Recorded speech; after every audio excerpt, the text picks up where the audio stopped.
Hi, welcome to Meghan Monday. I'm so glad you're here. This week we're talking about a piece of my story that I hope encourages you, educates you, gives you some empathy for yourself or someone else in your life. It's a story of binge eating. And if you have never struggled with binge eating or hiding food or anything like that, then I wonder if there are maybe some other like disordered or dysfunctional eating patterns or eating behaviors that you do see in yourself. So even if it's not exactly identical to my story, I hope that if there's anything in your life that feels familiar on an emotional level, that my story of how I got there and how I've gotten myself out of it, I hope that it gives you some hope that freedom is entirely possible.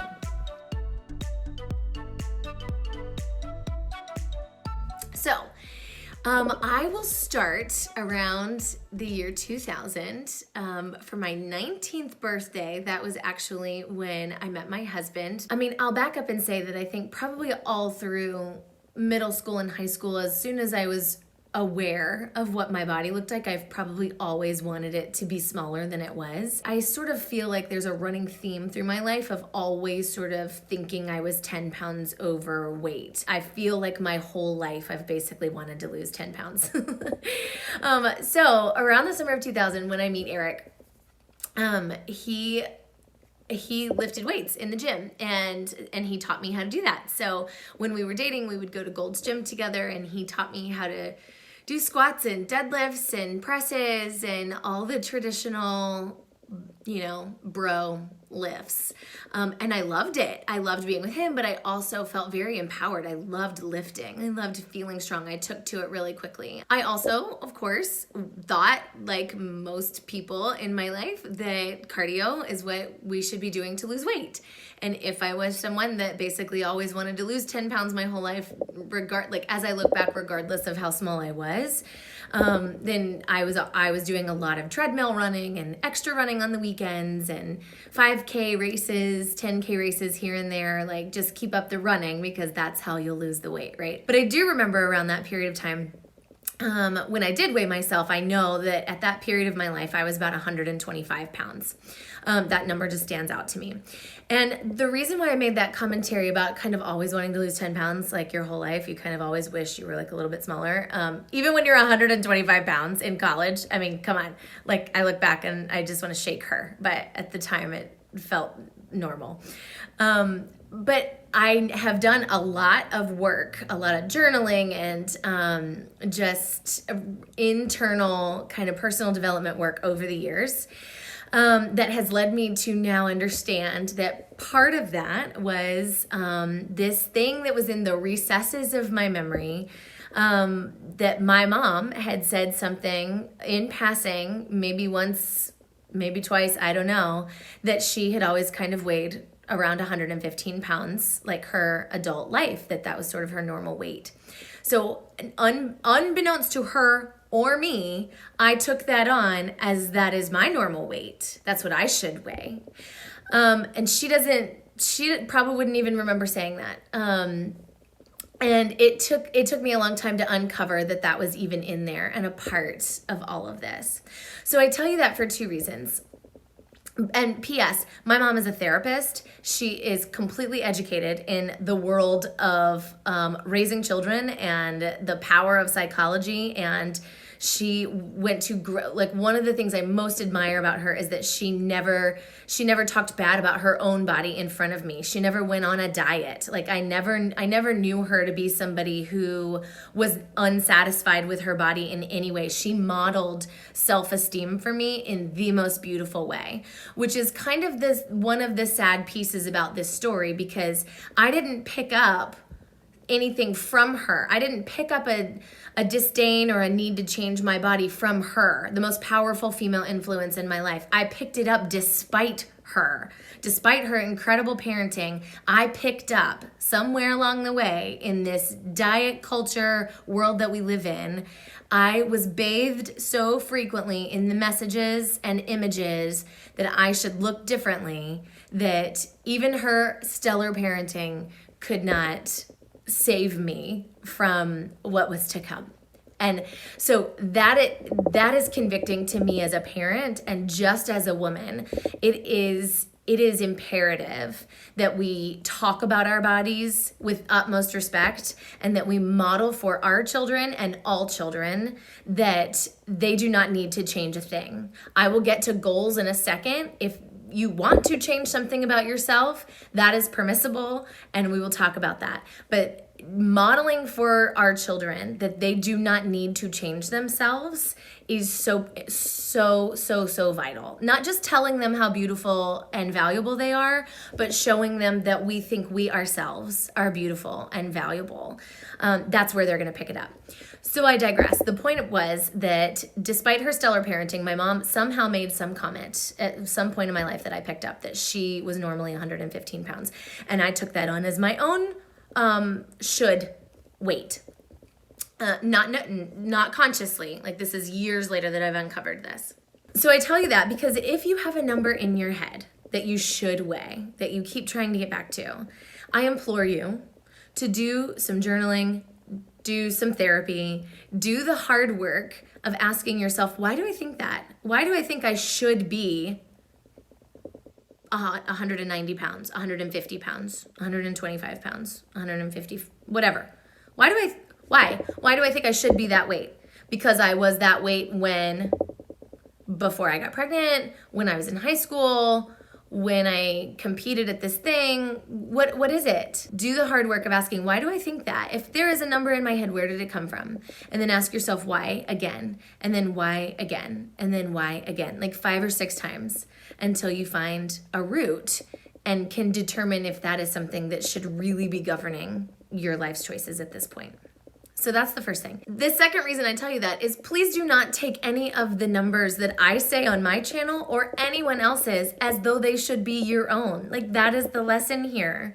I may have a lot of my mom's genes, but I am not her. She is not me. I do not have her body. What you weigh is based on so many complex different factors that there is absolutely no way you can compare yourself.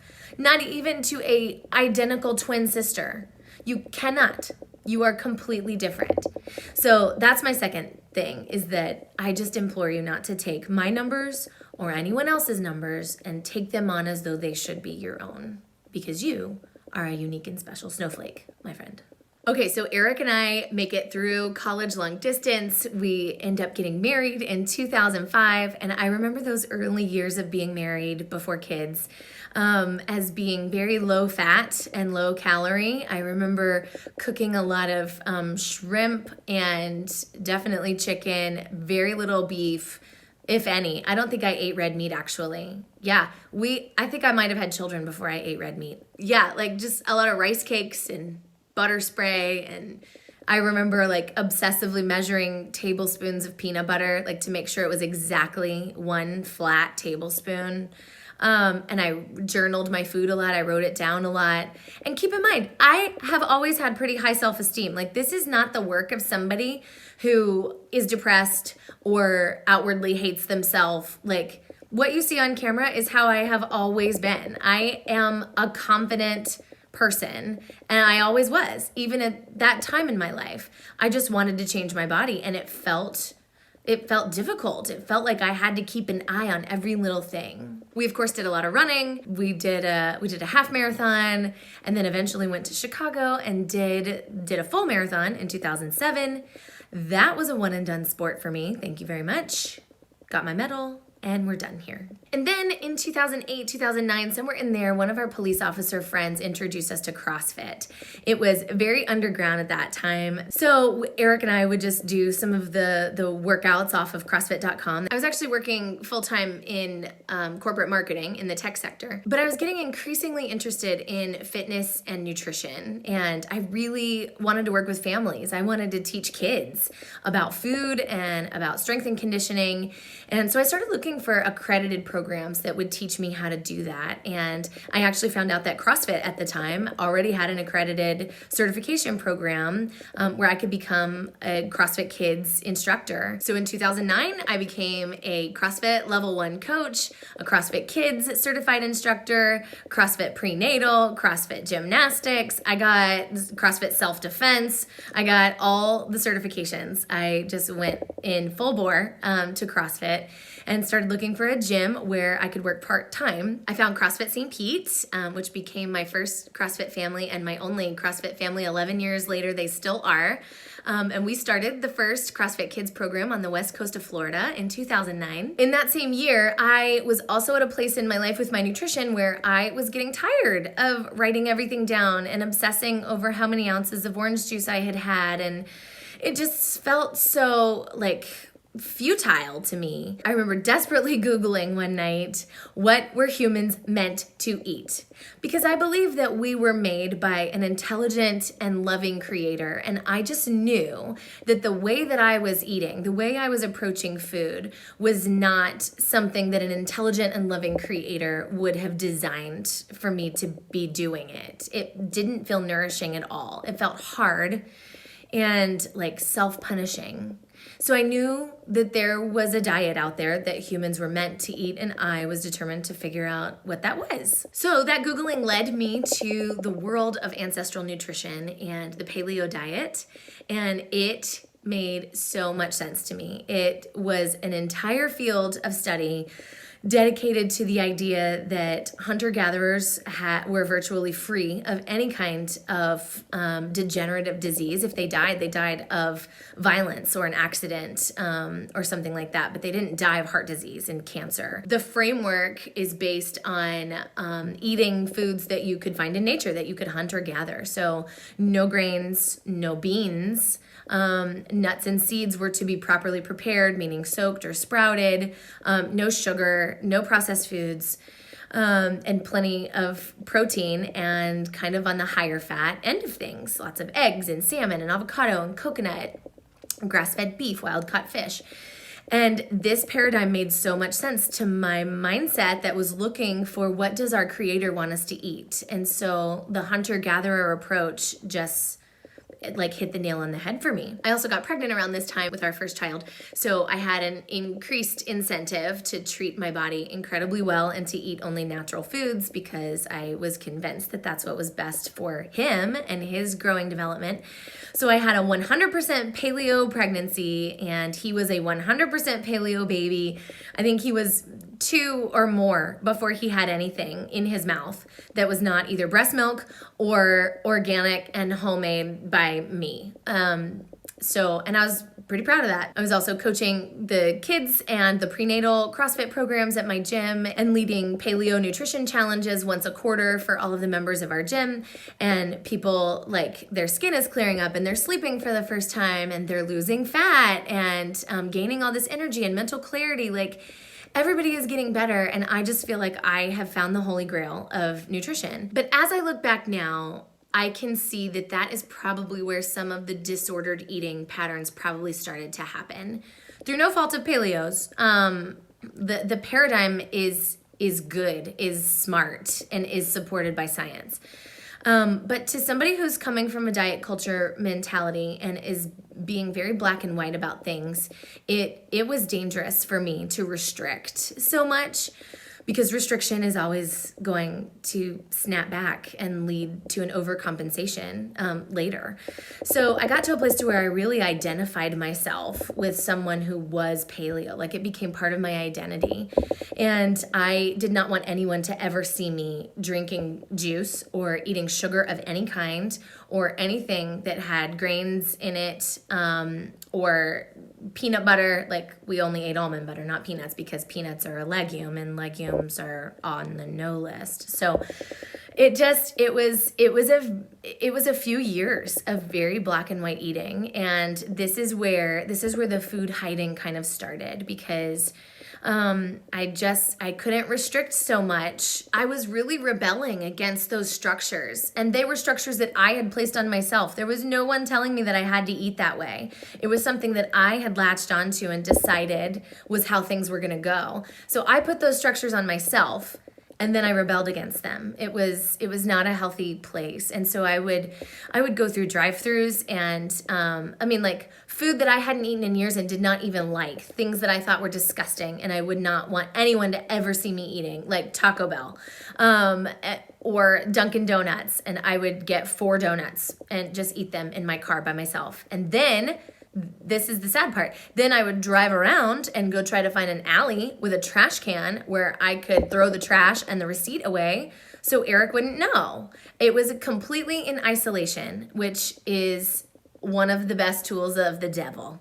Isolation is a tool of the devil.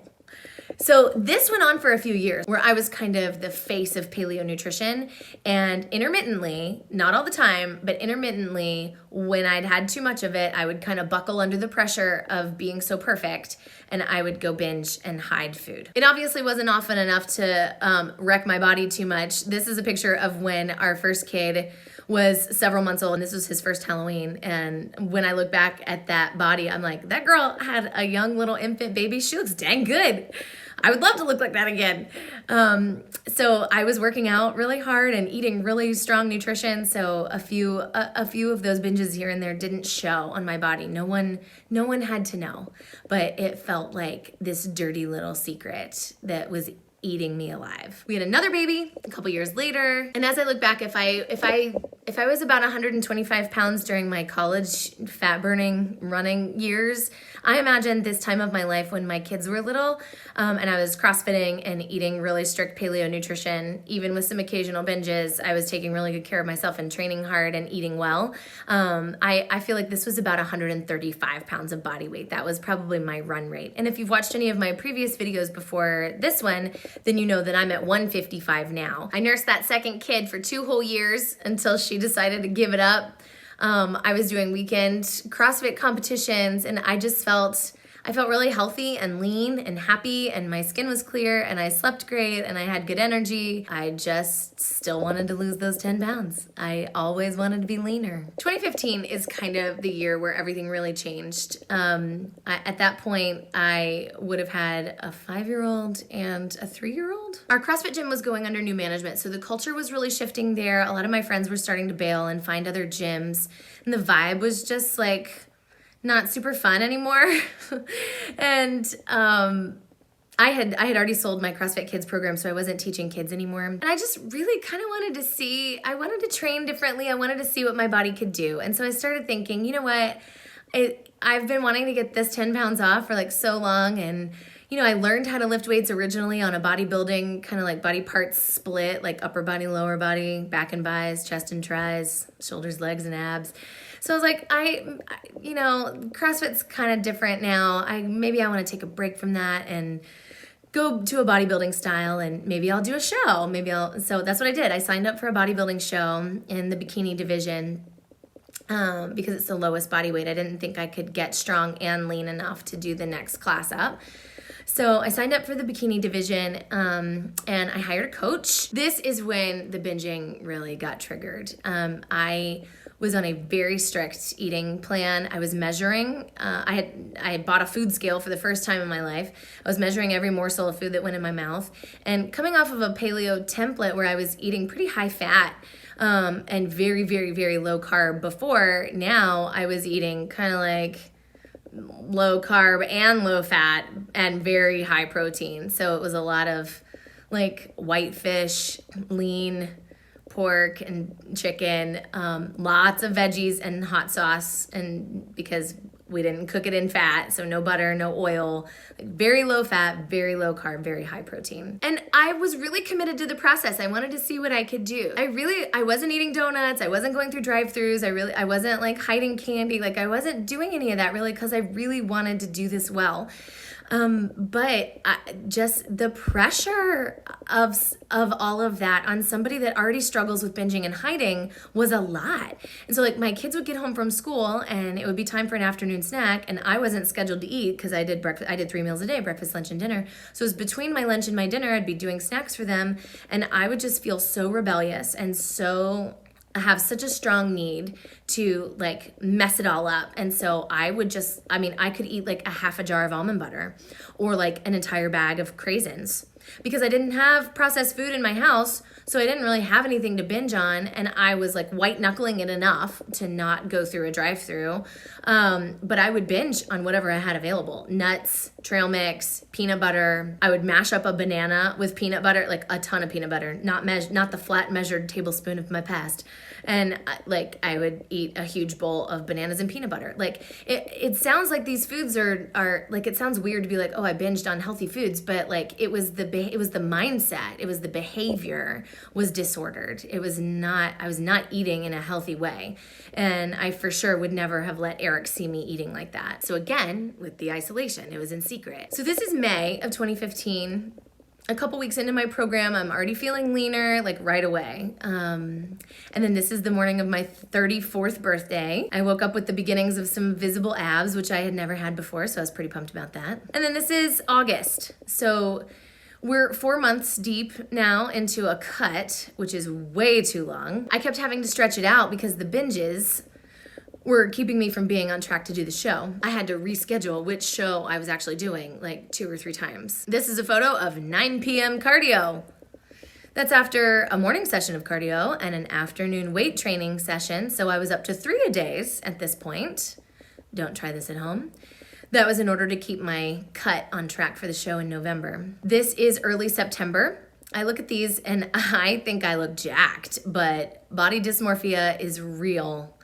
I may have felt good about myself at the time because, like I mentioned before, I have a pretty high overall self-esteem just like in general. But even at this point, I was never like, yes, I am crushing it. Like I literally never thought that when I looked in the mirror. Waking up in the morning to abs is pretty darn fun.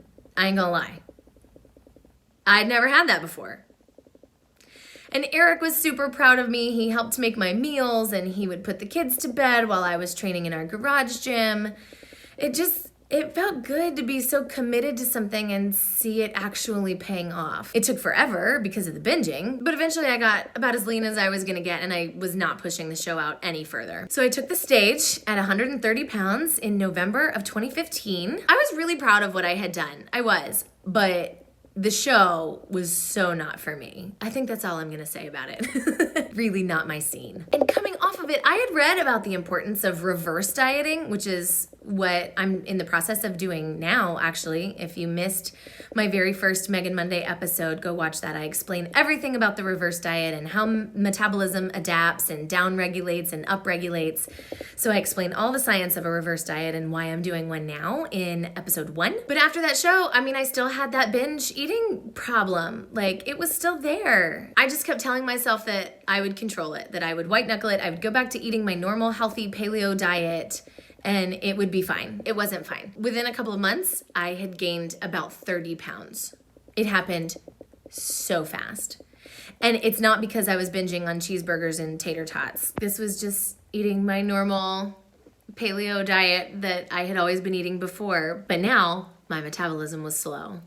And I should have listened to all the articles that said reverse diet after a cut, after a show. And it was such a lonely feeling too. It felt like all my hard work was for nothing. Like everything I had done for the last 6 months was just like in the trash.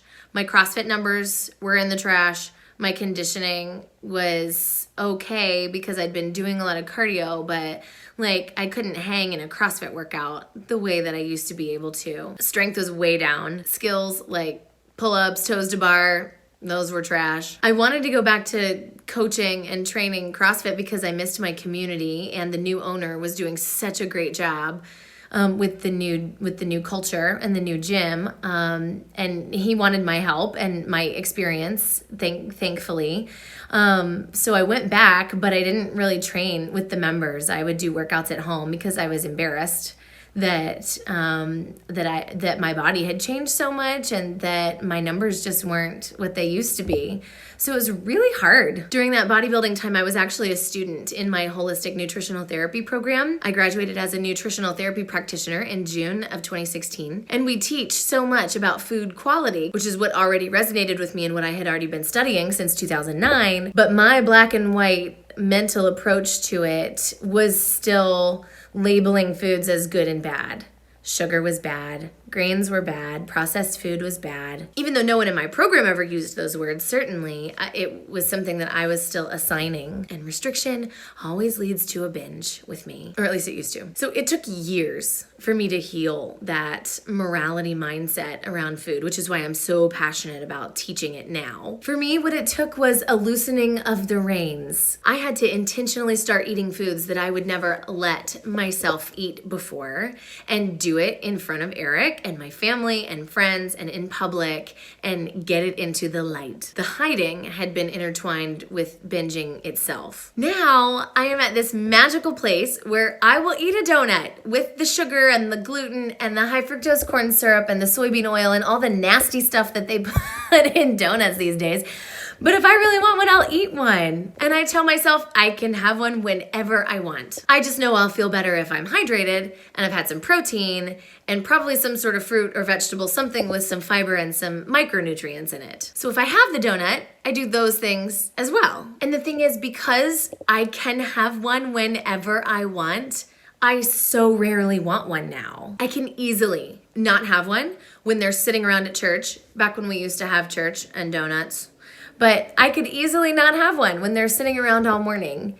And here's the kicker, not go binge on something else later. Just not have one. But if I do want one, I'll eat it in front of people. We surprised the kids the other day and went to go get donuts at a local shop that some of our friends own to support their business and just have a fun treat. And apple fritters are my absolute favorite. Warmed up. Duh, but they're big. So I cut one in half and split it with Eric, and I was satisfied. It was literally all I wanted.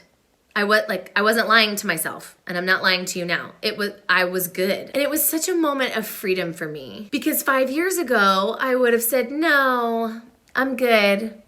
Mommy doesn't want one right now, in front of my family, and then gone through a drive-through later and ordered 4 or 5. And eaten them by myself in the car, and then gone to try to find a way to hide the evidence. That is no way to live. So here's 2 things I want to say about this. Number 1, I am no therapist. My first tip is for you to tell someone who is trained to help you sort through the root of these behaviors and help you come up with an action plan for behaving differently in a way that's more in alignment with who you want to be, what you want for your life. Because freedom is 100% possible, and I wasted so much time struggling with this, fighting with this, when I could have shortened the learning curve by years if I had just told my husband and told a therapist. Number 2 is I had to quit demonizing foods, chocolate, fruit, peanut butter.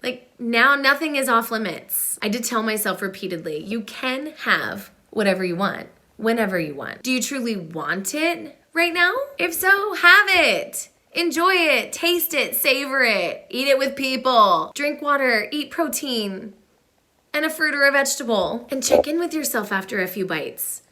Am I good? Am I still enjoying this? Am I satisfied? Was that enough?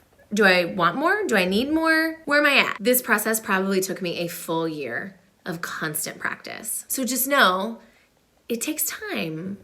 Give yourself the space to heal and to practice. I would encourage you to do it with a therapist.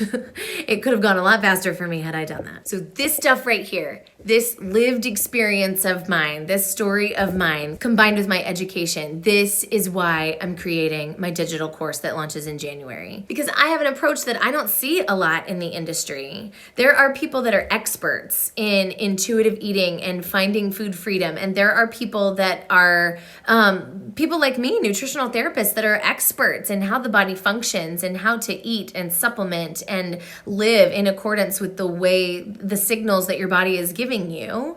And then there are people like macro counting coaches and calorie counting coaches, people that can help you like shred down and like get the body that you want.